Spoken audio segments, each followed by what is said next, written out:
So we got a bunch of Transformer stuff to talk about today at the beginning of this week in the Transformer world. And the first thing we're going to be covering is a little bit of a clarification on our Transformers 1 movie that we're going to be getting soon, and some of the listings that we've gotten thus far and what those things are.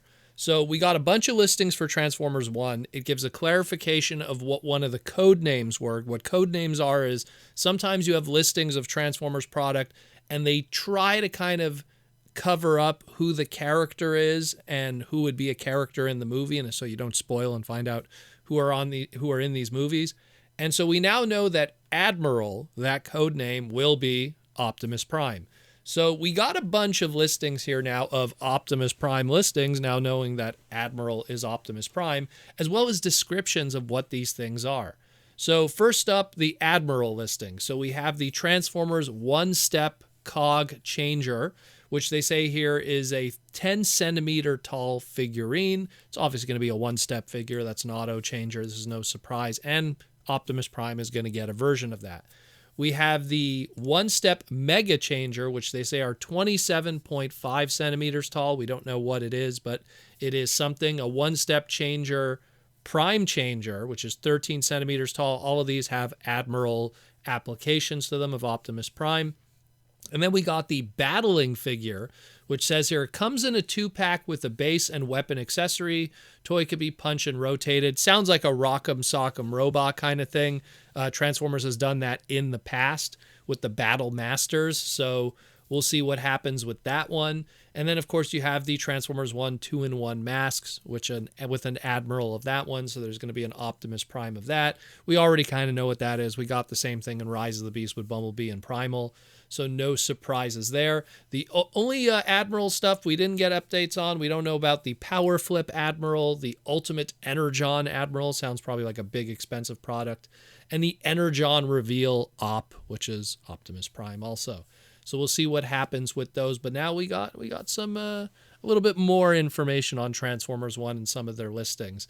Just a kind of side note too, we also got a bunch of G.I. Joe listings that used code names. And what's funny about those code names is a lot of those were characters from the Tick. So for people that think the Tick is crossing over with with G.I. Joe, that's just how they do code names. Look, there's Pinky and the Brain on there too, and Jabberjaw. There's a lot of weird stuff going on, even some Simpsons names. So the next thing we're going to be covering is more of that Transformers, Hot Wheels, Mattel, Hasbro crossover stuff. We talked about the Hot Wheels Transformers skate line, and now we got a new image from the same Peru website in HD, nice quality. And now we get the first look of the Bumblebee one. So this one, luckily enough, has the same vibe as the Soundwave one and actually looks good, and the shoes that are included with the skate board actually match the character that it's trying to be, unlike the Megatron and the Starscream, which I don't know what was going on there. Nice little extra, it's a bit of a deep cut, but on the shoes of the Bumblebee, it says 68 on it, which has a double meaning, oddly enough. 1968 was actually the very first year that Hot Wheels launched and started their Sweet 16 line, their very first vehicles. And of course, there was a Volkswagen that was part of that initial run of Hot Wheels toys back in 1968. So that's a nice touch. And also 1968 was one of the last years of that Volkswagen Beetle that Bumblebee was based on. So nice little double meaning there to put on the side of the shoes that come with the Bumblebee. So now we know that we have 3 Decepticons in the Megatron, the Starscream, and the Soundwave. We now know the Bumblebee. There's 6 per case here of characters, so the other 2 are probably going to be Autobots. I'm going to take a guess here. Obviously a Optimus Prime at some point.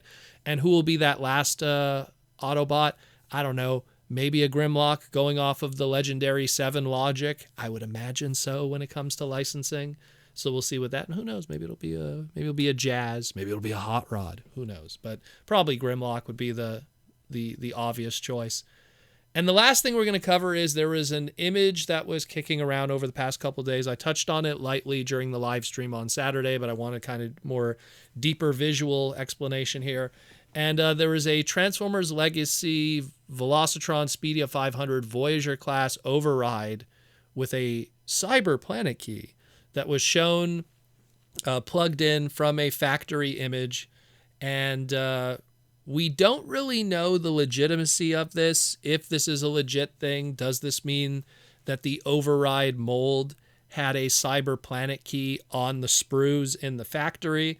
But if this image is legitimate, it does confirm indeed that the mold did have a cyber planet key on it, and that means we could potentially get something in the future in terms of a repaint from the override. We don't know what that is. Maybe it'll have a new head sculpt too. Maybe there was a head sculpt also on that same mold, and we didn't just get to see it.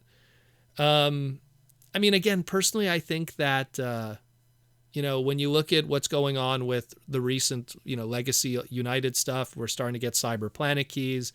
And I think this is real because if you look how the cyber planet keys have been done recently, let's look at, let's say, the Star Raiders Deluxe Cannonball.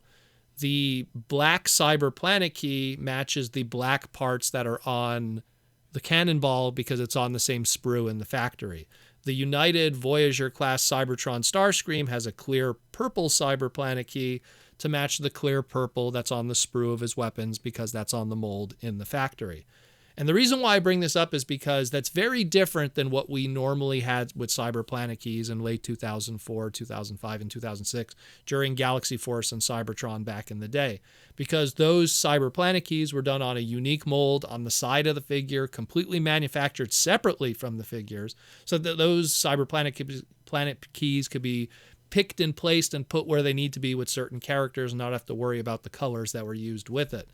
So, like, to give an example, if we, got a 2005 Cybertron Hotshot back in the day, he had, like, clear yellow windows all over him and everything, but that didn't matter because he still had a red cyber planet key that he came with because it was made on the side. If we got, let's say, a United Cybertron Hotshot today, let's say, a deluxe class or whatever, if it was true to the toy and it also came with a cyber planet key, then chances are that cyber planet key would have to go with the rules of how things are today. So they'd have to make the cyber planet key blue from the blue molded plastic that's on the toy, or maybe the clear yellow that's used on the cockpit / windshield, or maybe that reddish maroon that's used on the legs.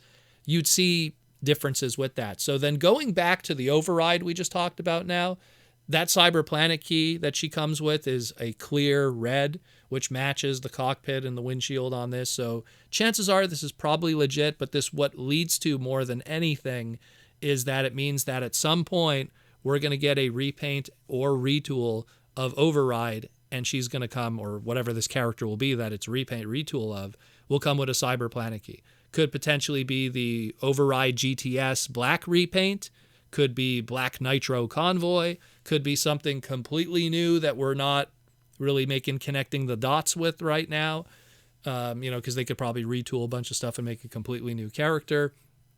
But we'll see what happens with that. Just wanted to kind of cover all of that here today, and give me your thoughts and let me know what you think here on the Transformer Slag podcast. And once again, as always, thank you for listening.